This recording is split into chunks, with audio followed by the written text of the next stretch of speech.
Welcome to the Big Read Battle of the Books. Now, previous combinations may have been a little unexpected, but tonight we are so way out, frankly, we're on another planet. It's not Frank Herbert's Dune, nor Raymond E. Feist's Magician, nor even Aldous Huxley's Brave New World, even though all of those are amongst the nation's 100 best-loved books. Instead, tonight, floating on a giant turtle and perched on the shoulders of 4 elephants, we are on Discworld, the home of Terry Pratchett's The Colour of Magic. And it's going up against, well, it's the kind of book you might find useful if you did end up on Discworld, Douglas Adams's The Hitchhiker's Guide to the Galaxy.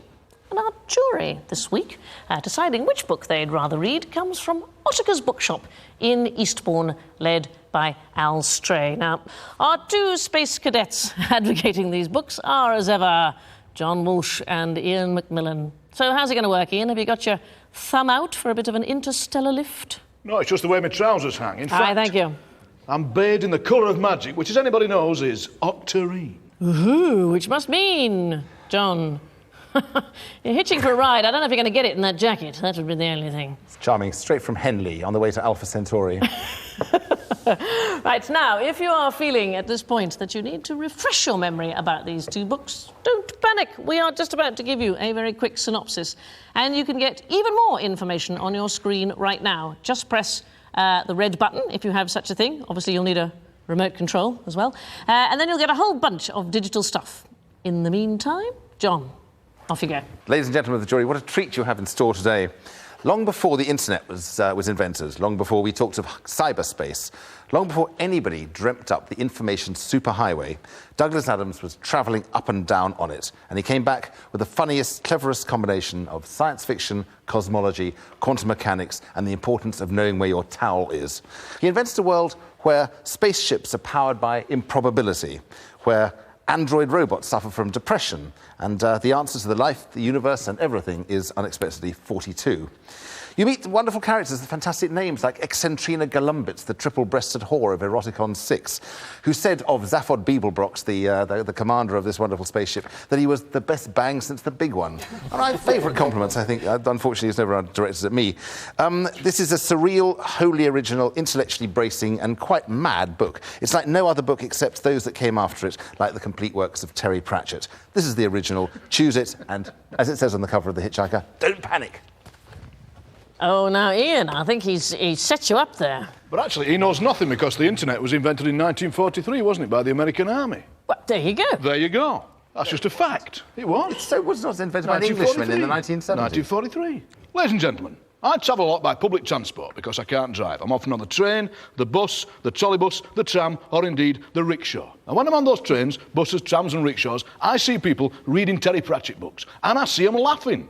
And I see them laughing hilariously. And I see them nudging the person next to them to point out some point of Pratchettania. Some amazing thing, like, for example, he describes mercenaries as warriors who fight for the tribe with the most milk nut meal.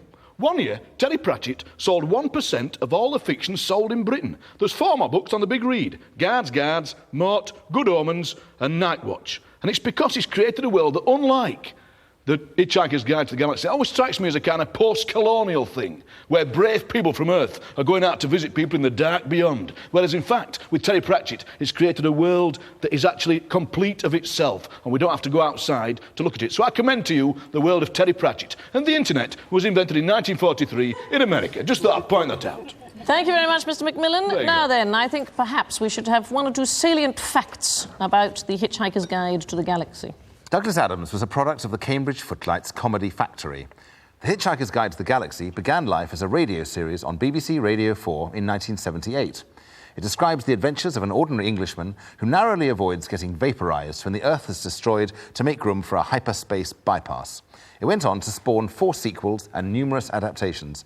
It prefigured much of what we now take for granted from the internet, whose development fascinated Adams. Perfect. Who is your first witness, please? Our first witness is MJ or Mike Simpson.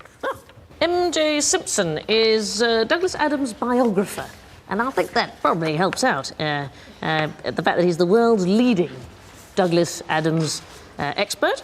So is that true? You know everything there is to know about Douglas Adams? Yes, and what I don't know I can make up. I like that in a witness, can I just say? I think that shows justice in its proper light. A true biographer, not necessarily on oath. Yep. MJ, or may I call you Mike? Some people may sneer and may cavil and say, Hitchhiker's Guide, it's just a kind of radio script, it's not a proper novel, it's not to be taken seriously. Is it a proper novel, do you think? It certainly is. Yes, it is adapted from some radio scripts, but it's much more than a novelisation. It's a novel in its own right, and part of its charm is because it did start life as the dialogue of radio. Without it having been on radio, we wouldn't have, and this I feel is important, the character of the book, which is intrinsic to the book. The Hitchhiker's Guide to the Galaxy itself is this little electronic doodad which functioned as the narrator on radio and which explains the universe to Fort Prefect and Arthur Dent at the same time as it's explaining the story of the novel to us. It is, in every sense of the term, a narrative device. And it allows Douglas Adams to go off on these wonderful little trips to little parts of the story that have nothing to do with anything else and introduce us to characters that don't interact with anybody else but help to flesh out this amazing, crazy universe that he created. And frankly, people who read the book and don't know that it started as a radio series can't tell. And rather notoriously, the Radio Times itself, august organ of the BBC, once listed a repeat of the radio series saying, based on the book by Douglas Adams. Now, if the Radio Times can't tell that it's adapted from radio scripts, I don't think it's anything we have to worry about now. But tell me, is it strictly accurate to call the book science fiction, or is it some other genre in there? I think Hitchhiker's Guide to the Galaxy is science fiction by default. As Douglas Adams often pointed out, when you start a story by blowing up the planet Earth, you're really committed to SF or stopping it at the end of chapter 1. Douglas Adams himself had no real interest in science fiction, was certainly not well read in the genre, and at the time had no scientific knowledge or background. And it's the freshness of his approach to the ideas and the themes of the genre that makes the book so appealing, both to the hardcore sci-fi fanboys and people who would normally shun the genre like some sort of intergalactic plague. The literary heritage of Hitchhiker is not the great British science fiction writers, it's not Clark Wells and Wyndham, it's great British humorous literature. It's P.G. Wodehouse, Evelyn Waugh, A.A. Milne. I mean, many people have pointed out that Marvin the Paranoid Android is basically a cybernetic version of Eeyore. And you can trace it all the way back through Gulliver's Travels, ultimately, to Pilgrim's Progress. But Douglas Adams' work scores over John Bunyan slightly. It's easier to read, and it has funnier jokes. Is this quote true, that Douglas Adams said, "I like deadlines, I love the whooshing noise they make as they go speeding by"? I believe it to be true, yes. By the way, the internet was actually called the Epinet Oh, yes. when it was invented in 1943. Was it by the American Army? It was. Get on. It just strikes me that, in the same way that when you now look at Monty Python from 1969, it just seems to be a lot of public school lads acting daft. This is how this seems to me. You know what I mean? It doesn't make me laugh. It's not funny because it appears to be just people sitting in corners just before they do prep going, "I say, why do we call someone Zaphod Beeblebrox? Ha ha ha! That could be the name of my fag." Well, there's no doubt that, I mean, all authors write from what they know, and Arthur Dent, for all that he's slightly based on Simon Jones, the actor who played him in the radio and TV series, there's also a lot of Douglas Adams in there, and he's a fairly sort of middle-class home county sort of chap. But he's designed to be the everyman. He's us. See, I don't see how a middle-class home counties person can be everyman. That excludes people from Paisley and the Isle of Scilly. You have more in common with a middle-class home counties chap than you have with Prostetnik Vogon Jeltz or two-headed Zaphod Beeblebrox. You've not visited Scunthorpe. So, Ian, are you saying that a writer can't write for everybody? No, I think a writer can write for everybody, but I think the claim that we make for Adams being a universal humorist is ploughing a narrow furrow. Right, That's the point I'm trying to make. Right, point the made, internet was move on. called the Epinet. It was invented in 1944. Forward through by the American Army. Go and sit down. You asked me... No, man. go and sit down. I just want to check one thing with you, Mike. You are also, apart from being Douglas Adams' biographer, the author of the authorised Terry Pratchett Discworld magazine. Now... I did edit a one-shot magazine, yes. In fact, I've got the... can we get a closer? I've got Discworld cufflinks on. You're wearing Discworld cufflinks. Just in case, you know, I want to make sure I'm hedging my bets here. You don't feel any kind of a conflict of interest as a witness, that's all I'm saying to you. No. I appear here for Douglas Adams and for the money and the cheap publicity. Good man. I like that. It's very straightforward. MJ Simpson, thank you very much indeed. Right, let us have your second witness, please. My second witness is Miss Jenny Colgan. Jenny Colgan. She's one of the country's funniest and most popular writers. Her new book is called Working Wonders. Jenny, what would you say to somebody who'd never read The Hitchhiker? What did you think when you first read it? I'd say how lucky you were. I'd love to. I've been reading that book every year since I was about 12. Oh, we must get you another one. Yes, I know, it's falling apart. And brilliant. I would just think what fun you had to go and explore. And what I love so much about it is it's such a random piece. He did not sit down and plan it would go here, and then there'd be this, and then there'd be this. You know, he made it up completely as he went along, which means it's just constantly surprising. He'll blow something up, he'll bring in some flamingos, and it just makes the whole trip so perfect and so much fun. It is very funny, but I mean, did you get the jokes when you first read it? Or, I wonder how whether you have to be a kind of, a student. I read it when I was 11, and I didn't get half of it. There's one of my favourite lines is when Arthur comes to in a spaceship, and Ford says, "How do you feel?" And he says, "I feel like a military academy. Bits of me keep passing out." And I didn't get that for years. I had no clue. And I was too young to know that a Ford Prefect was a car. And in the television series, he used to wear a stripy blazer, in fact, and I thought it meant schoolboy, like he was being a prefect, and that's why I thought it was nicely inconspicuous. So, and I still loved it. So, no, I think you can get more out of it every time you go back to it. Can I just read you a bit, just because I think we need a flavour for the jury here, don't we? We need a flavour for stuff. This is from The Hitchhiker. Vogon poetry is, of course, the third worst in the universe. The second worst is that of the Asgoths of Crea. During a recitation by their poet-master Grunthos the Flatulent of his poem Ode to a Small Lump of Green Putty I Found in My Armpit One Midsummer Morning, 4 of his audience died of internal hemorrhaging, and the president of the Mid-Galactic Arts Nobbling Council survived by gnawing one of his own legs off. I think it's the words "of course" that they. Vogon poetry is of course the third worst. And the winner, of course, is English. It's Nancy Flora Jennings of Little Boreham Wood or something. Apparently does exist. Who's actually somebody Douglas knew who clearly wrote him some poetry at some point. And she's extremely embarrassed about it. It's always about the characters. I mean, Arthur Dent is a strange. He's always puzzled by things, isn't he, in a rather kind of patrician way. He sort of wanders around, not being particularly bothered, it seems, by what... I think he's quite right. I think he is absolutely what a middle-class English chap would do, you know, and not being where he's like, whenever he sees something peculiar, he just wants a cup of tea and a bit of a sit-down. And, you know, and one of my favourite lines is he's been teleported onto this space ship. He's in the middle of nowhere, and his chum, who's this alien, is kind of like, "Oh my goodness, we're in space," and he just sits and goes, "So this is space travel, is it?" And he's completely calm and unimpressed, which is very much this typical Englishman. Just tell us a few of the things that make the book funny for you. Well, you could start off saying the term "slarty barkfast" to an 8-year-old. And seeing how that works out. I think it's very hard. I remember being, I guess, about 11, and me and my brother thinking that the ravenous bug blatter beast of Trall, who is so stupid that he thinks if you can't see it, it can't see you, was possibly the best concept ever invented, and went around like this for quite a long time. It's constant, isn't it? It's logic, it's crashing up against each other, the animals are good, the names are good, and there's a triple-breasted whore. Fine with me. Thank you very much, John. Do you want to explain the towel, or are we saving it for another occasion? No, there should be no explanation involved. Right, there is no explanation. How foolish I feel. Oh, I didn't mean Mr. McMillan. The beginning is good, it seems to me. I like the beginning. I'll let them have the beginning. But then at the end, it kind of just, it kind of stops, and you think, oh, his radio series hasn't been recommissioned. That's actually what you think when all the robots commit suicide because Marvin's come in and talked to them, and they're so depressed that they just have a total failure. It just felt to me like, they're going, "Look, Douglas, sorry, mate, we haven't recommissioned the second series." You need more fun in your life. I've got loads of fun in my life. Look at me. I'm laughing all the time, except when I pick up Douglas Adams books. Then I'm depressed. I'd like to demonstrate with Sandy's gavel what I think he does with humour, you see. He goes like this. He goes...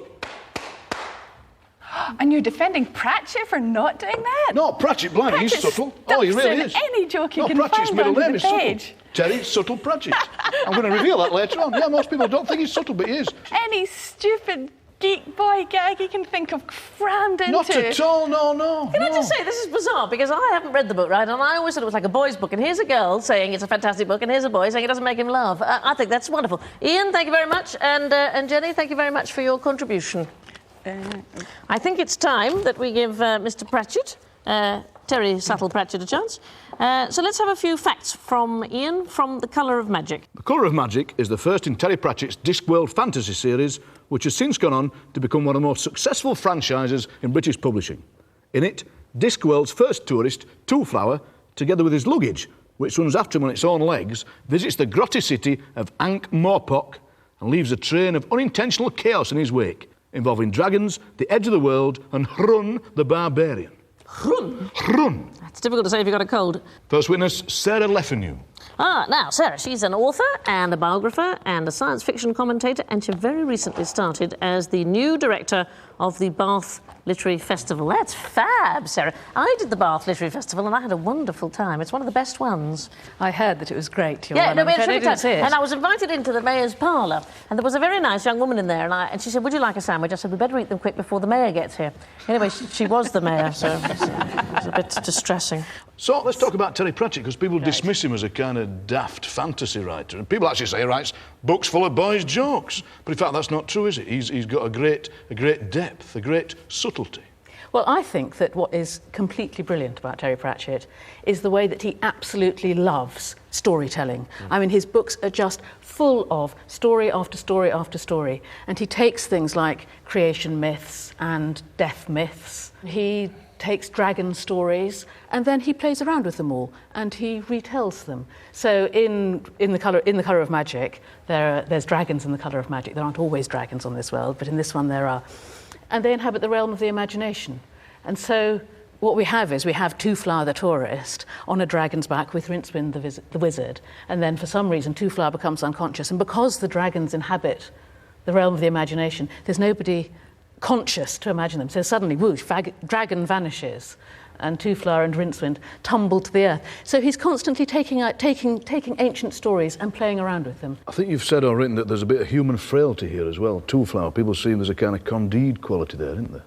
Well, Twoflower the tourist comes looking for heroes, comes looking for quaintness and picturesqueness, comes looking for all the things that he's read about in stories that he read when he was little. And what he looks for, in a way, he finds. What he doesn't see is the kind of the drunkenness and the violence and the danger all around him. And he and the wizard together, Rincewind, who's a completely failed wizard. I mean, he can't even spell. I mean, he spells wizard with 2 Z's and has it picked out in sequins. As did Roy Wood, of course. Picked out in sequins on his hat, and he's been thrown out of the unseen university, which is where they're meant to learn their magic. And so the two of them together are kind of their hopeless innocence wandering this world, and their innocence protects them, and I think that makes them, it gives it a universality. See, what Big Walsh will say is that it's just the daft names and the jokes, they're similar. That's what he'll say. So what do we say in response to that, even though I haven't asked us yet? Pretty Well, words in my mouth. I'd like to do that. I think that we say that it's more than daft jokes, one, but also I think we need to say that the daft jokes are actually very enjoyable. I mean, this is something else that I'd like to say about Pratchett that I think makes him outstanding amongst contemporary writers. I think he writes fantastically well. Every paragraph is a pleasure to read. It's not like that kind of book where you read it and then you think, oh, I can't be bothered to go to the end of that paragraph, so I'll skip a bit. I hate books like that. You actually want to read every word of this. And I think that's how I feel about Terry Pratchett. This lady's in charge of the Bath Literary Festival. Thank you very much, Ian. The bit I like is that the ancient city in Discworld is twinned with Wincanton. Yes, it's brilliant, That's isn't it? fantastic. That makes me laugh. Lucky Wincanton. Yes, OK, Sarah Leffernew, nice to meet you. You talk about how Terry Pratchett takes ancient stories and does amusing things with them. You talk about how Candide-like this figure is. Well, you know, what I think he does is take rather modern stories, particularly a story called The Hitchhiker's Guide to the Galaxy. OK, they were more or less contemporaneous, those two books, as they came out. But I think that the big difference between Pratchett and Douglas Adams, I mean, although I do find Hitchhiker's Guide very funny, I think there are some very good jokes in it, I think that the main difference is that Hitchhiker's Guide to the Galaxy starts off with the destruction of Earth. Hitchhiker's Guide is a strangely empty book. I mean, it just all takes place in this empty blackness of space, whereas the Discworld absolutely teems with life. And the more of the books that you read, the more characters there are. And I think that's great. I think that Pratchett actually loves life and he embraces it. And I don't actually get that sense from Hitchhiker's Guide to the Galaxy. Everything is killed in Hitchhiker's Guide to the Galaxy. Even that poor whale is dropped down onto a planet and goes splat. Sarah, thank you so much. You were fab. You see, there was nothing to it. It was brilliant. Thank you very much. It was great. Right, we would ask Ian, please, for his second witness. I call David Westwood. David Westwood is the Chief Constable of Humberside Police Force. He's also a graduate of Oxford University and has a doctorate in criminology from Bristol. And can I just say, that whole thing with the speeding tickets, that's all sorted out now? That's fine. No, just in case you're worried. Now, I've got to declare an interest here because, yes. of course, David employed me as the world's first ever poet in residence with a police force. Oh. I was with the Humberside Police as their beat poet.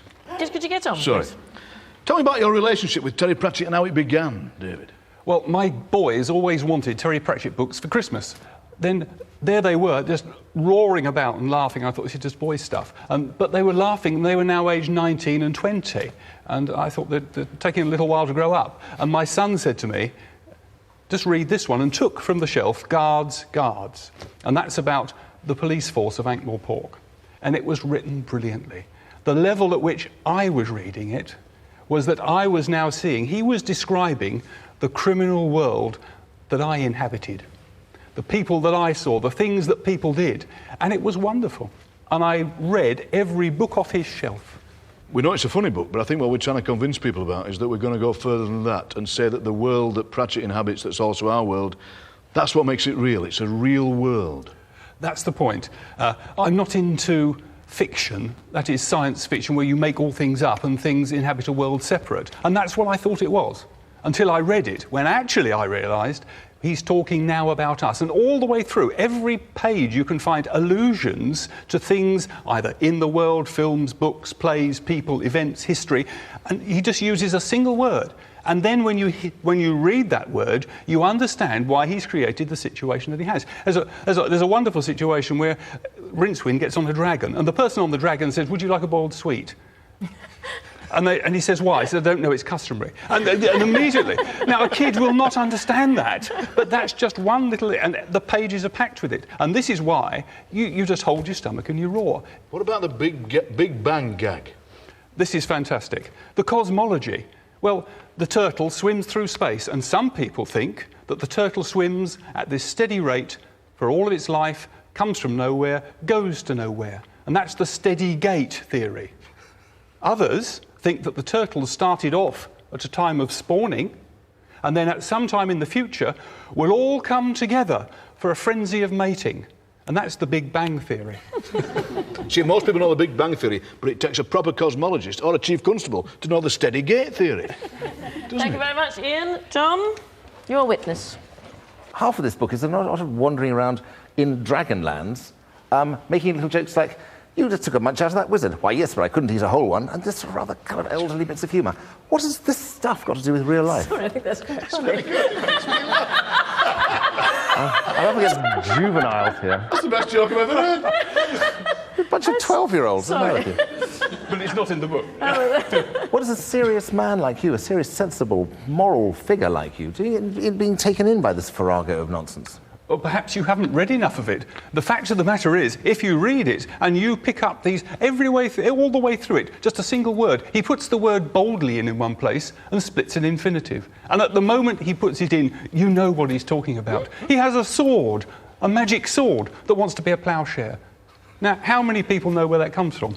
In other words, every time you go through it, you pick up something else. And we have, for instance, Two Flower bringing to the Discworld, or to Ankh-Morpork, the idea of having a bet as to whether your house catches fire or not. And there isn't a word for it, so they call it in-sewer ants. Now, I know a lot of people in my job. I've spent most of my life dealing with people with the same view of in-sewer ants. And the fact of the matter is, this is real life. These are jokes Get a life. These are jokes. These are jokes about. Let me get this straight. About economics. These are jokes about insurance. Jokes about what is it? Sapient pearwood trees and different kinds of wood. I mean, this is not the stuff of comedy. This is the stuff of anarchism. And you're saying if you recognise an allusion, if I take it to be an allusion to Star Trek, as in the boldly split infinitive, then you'll get it all. The ploughshare is from the Bible, and there's allusions from loads of stuff. And it's the breadth of this that makes it so funny. There is such a breadth and a depth, and he flatters the reader by every time you read through and you find something else, you think, "Oh, I found that one." It's stuffed with it, and it's about you, and it's about me, and it's about now, and it's about here. Very, very good. Lovely witness. Thank you very much indeed. Let's have a few final bon mots. First of all, from John on behalf of The Hitchhiker's Guide. Ladies and gentlemen, don't be fooled by Ian McMillan's Man of the People act. This is not some kind of battle between comedy science fiction for the toffs and comedy fantasy for the proles. But it is a conflict between two different kinds of book. A conflict between real humour, real inventiveness, real charm, power-crazed mice, melancholic robots, and a hero from P.G. Wodehouse in a world of real but mystifying science, set against a tiresome fantasy world of dragons and wizards and Disney-esque little bits of luggage with little feet running along underneath them. I know which book I'd prefer to read. Vote Hitchhiker. Thank you, John. And Ian, your final words on The Colour of Magic. I think the discussion here is between shallowness and depth, and I think the depth, indeed the subtlety, as it's a middle name, of Pratchett against the junior common room humour of Douglas Adams. But it's more than that. I think we were all surprised by the seriousness and depth of our witnesses. And in fact, what Pratchett is giving us, I think, is a map of how to live in the same way that Bunyan or Swift might. And I think that's what he's done for us. And as they might say on the planet Fnar, I've got a quote from the planet Fnar. Fnar? Yeah, Fnar. Mm-hmm. It's just the far side of Pluto. And I think this will clinch it for me. Douglas Adams. Terry Pratchett. I rest my case. Well, I think that'll do for now.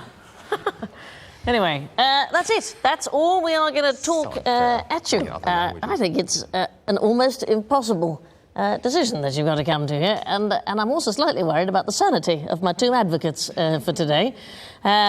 Discuss it and come back and tell us which book is the one that you would choose to read. I think Terry Pratchett. Do you? Yeah. Because I'll be the 12-year-old reading Terry Pratchett, I think. It was Jenny's enthusiasm. Yeah, she had so much enthusiasm. She was the one that swung you. I heard it on a bit too much about Adams being a tough, because he wasn't really. No. He was from Brentford. He was, that's Brentford. You should have brought that up, I thought it was Brentford Grammar School, but yeah. Well. Of course, didn't Noel Edmonds go to his school? So, yeah, sakes preserve us. It could have been the Hitchhiker's Guide by Noel Edmonds. OK, well, I don't know if we can stand the tension any longer.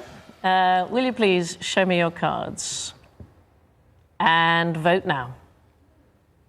Oh, I think that's fairly decisive. Yes. Oh, yes. It is 6 votes for Terry Pratchett's The Colour of Magic and 2 for The Hitchhiker's Guide to the Galaxy. That is a rather triumphant win, I have to say, for Ian McMillan. And that's it for tonight. Our website is at allthews, bbc.co.uk/Big Read, and it's got details of all the books on the Big Read's 100 Best Loved Books, and also allows you the opportunity to cast your vote in future programmes. My thanks to all our witnesses, and also, of course, to Al Stray and his colleagues from Ottakers. We'll be back next week with another pairing from your 100 Best Loved Reads. Until then, bye. I voted for the Pratchett novel, and I was surprised to find I was swaying towards the Pratchett way, because I've seen the novels in the shops before. I've never been tempted to pick up a novel. I have enjoyed both The Colour of Magic and Hitchhikers, and I think it was Jenny's enthusiasm that swayed it for me. I voted for Terry Pratchett, and it was really Ian's credible witnesses. I thought they were excellent witnesses. And when Sarah from the Bath Festival mentioned that it was a retelling of mythology, all great stories, like just that.